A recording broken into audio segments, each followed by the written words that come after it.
बिलावल भुट्टो ने दावा किया कि वजीर कानून आजम नजीर तारड़ ने सुप्रीम कोर्ट को बताया अदालती इस्लाहात ला रहे हैं। इसके बाद सियासी केस शुरू हुए, मखसूस नशिस्तों का फैसला भी आया। इतवार को नंबर्स पूरे हो रहे थे, हफ्ते को सुप्रीम कोर्ट का हुक्मनामा आया। बिलावल भुट्टो का मुकम्मल इंटरव्यू प्रोग्राम फैसला आपका में आज रात 8 बजे सिर्फ हम न्यूज पर।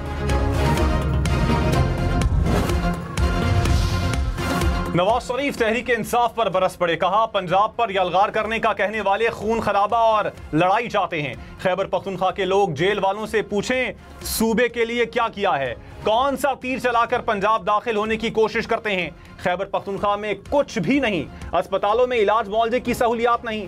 बताएं बिलियन ट्री कहां है। पंजाब पुलिस पर बरसाने के लिए आंसू गैस के शेल लाते हैं। क्या आप पुराने जमाने की तरह पंजाब पर कब्जा करना चाहते हैं? ये काम कभी नहीं कर सकोगे। ऐसे ख्वाब देखना छोड़ दो, ये मार धाड़ में नंबर 1 और कारकर्दगी में 0 हैं।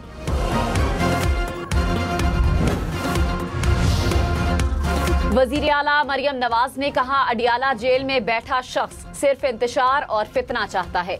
जेल से कभी आवाम को रिलीफ देने का पैगाम नहीं आया। पंजाब में एहतजाज की तमाम कॉल्स नाकाम हुई, कहीं 2 तो कहीं 5 लोग निकले। लाहौर जलसे में 2000 लोग इकट्ठे नहीं हुए। अडियाला जेल वाले ने कभी खैबर पख्तूनख्वा हुकूमत को काम करने का नहीं कहा, उनकी काम करने की ट्रेनिंग ही नहीं हुई। ये लोग इंतशार फैला रहे हैं। सियासत की इजाजत मिल सकती है, दहशत गर्दी की इजाजत नहीं मिलेगी। ये लोग जल्द किस्सा पारी ना बन जाएंगे।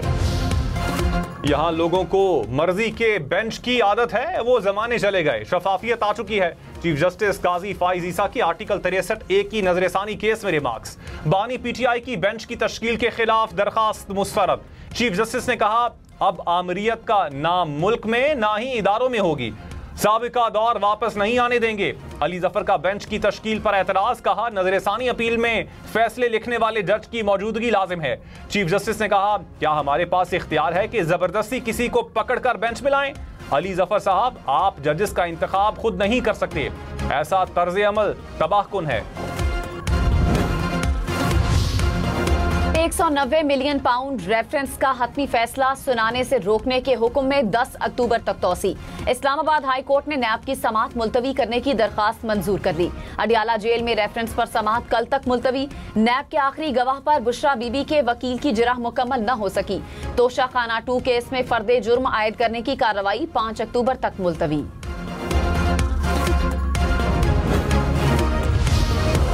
वजीर आला सिंध मुराद अली शाह ने कहा आईनी अदालतों का कयाम हमारे मंशूर में शामिल है। जमहूरियत में जजेस की सिलेक्शन का तरीकाकार तय है। माजी में एक चीफ जस्टिस ने 18वीं तरमीम उड़ाने का दावा किया था। मीसाक जमहूरियत में वाज़ेह है अदालतें कैसे बनेंगी।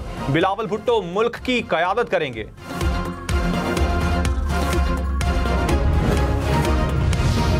नवाज शरीफ ने कहा मुल्क में जब भी काम करने की कोशिश की हमें फारिग कर दिया गया।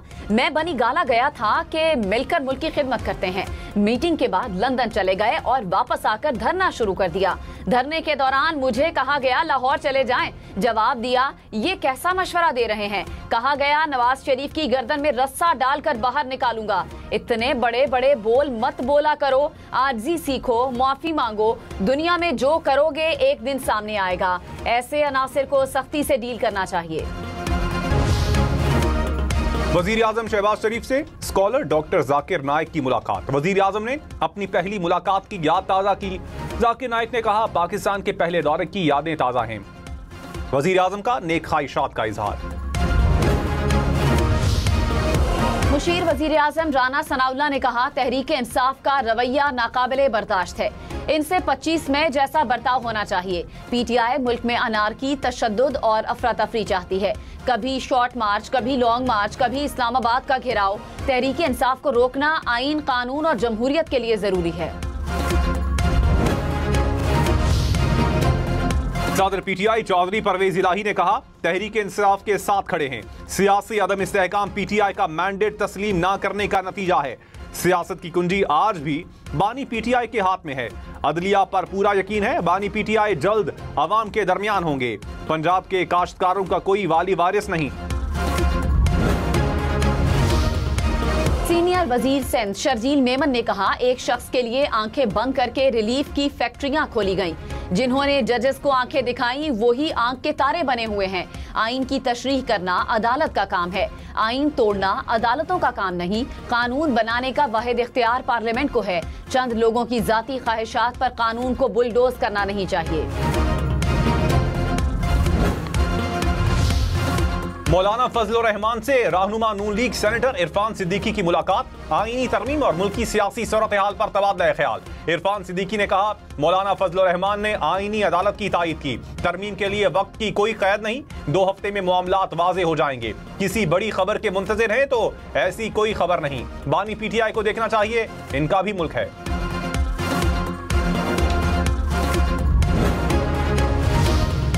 आर्टिकल 63 नजरसानी केस की समाअत के दौरान सुप्रीम कोर्ट में गर्मा गर्मी। वकील मुस्तफैन काजमी ने कहा, बाहर 500 वकला खड़े हैं, देखते हैं हमारे खिलाफ कैसे फैसले आएगा।